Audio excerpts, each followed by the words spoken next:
ইয়ামানের মধ্যে একজন বুজুর্গ ছিল যার নাম ছিল সুলতান ইবনে আদেল। নামটা কি কথা বলেন? এই বন্ধু সুলতান ইবনে আদেল এত বড় আল্লাহওয়ালা ছিল, এত বড় বুজুর্গ ছিল বাবা। যেই সুলতান ইবনে আদেল যখন পৃথিবী থেকে বিদায় হয়ে যাবে বাবা, কিন্তু যারা ওলি দেখবেন তারা কিন্তু কেরামত আছে, ঠিক কিনা কথা বলেন? ওলিরা কিন্তু, ওলিদের কিন্তু কারামত আছে। সুলতান ইবনে আদেল যখন দুনিয়ার জমিন থেকে বিদায় হয়ে যাবে, প্রাণের বিবিরে ডাক দিয়ে কয়, বিবি আমার মন বলতেছে, আমার প্রাণ বলতেছে আমি কখন যেন বিদায় হয়ে যাব।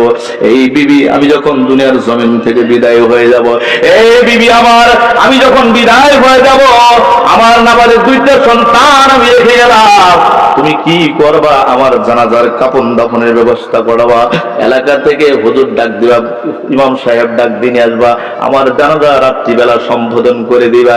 বিবি ডাক দিয়ে কয়, এ প্রাণের স্বামী আমার, আমার হাতে তো কোনো টাকা পয়সা নাই, কি দিয়ে তোমার কাফন দাফনের ব্যবস্থা করব, কি দিয়ে করব?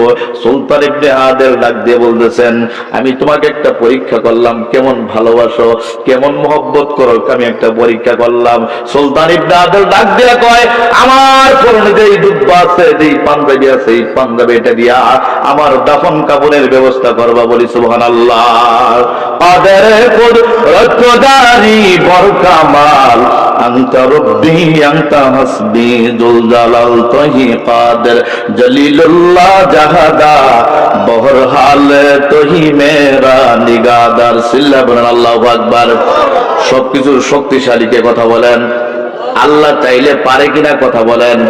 মুসলমান আল্লাহর গোলাম সুলতান ইবনে আদেল বিবিকে বলেন, বিবি আমার, আমার যে পরনের জুব্বা পাঞ্জাবি আছে এইটা দিয়ে দাফন করে দিবা। বিবি ডাক দিয়ে কই, বুঝতে পারলাম, ঠিক আছে তোমার জুব্বা দিয়ে দাফন করাবো, তবে তোমার জুব্বাটা যদি মাথার মধ্যে ফেস দেই তাহলে এই দিকে আবার খোলা থাকবে, ঠিক কিনা কথা বলেন? বিবি কই, না না না, তোমাকে আমি ভালোবাসি, মহব্বত করি, আমি আমার পরনের যে কাপড় আছে এই কাপড় দিয়ে তোমাকে জানাজা পড়াবো। সুলতান ইবনে আদেল কই, না না না, তুমি আমাকে ভালোবাসো আমি বুঝতে পেরেছি, সমস্যা নাই, তবে আমার জুব্বা দিয়ে দাফন করবা। আর এই পায়ের দিকে কি দিবা? ওই পায়ের দিকে কলা পাতা দিয়ে, এরকম বিভিন্ন পাতা দিয়ে ঢেকে দিবা। সুলতান ইবনে আদেল বাবা যেই কথা সেই কাজ। রাত্রি যখন হয়ে গেছে, সুলতান ইবনে আদেল ঘুমাই গেছে বাবা। এমনিতে হঠাৎ করে সুলতান ইবনে আদেল বলছেন, বিবি মনে হয় আর থাকবো না।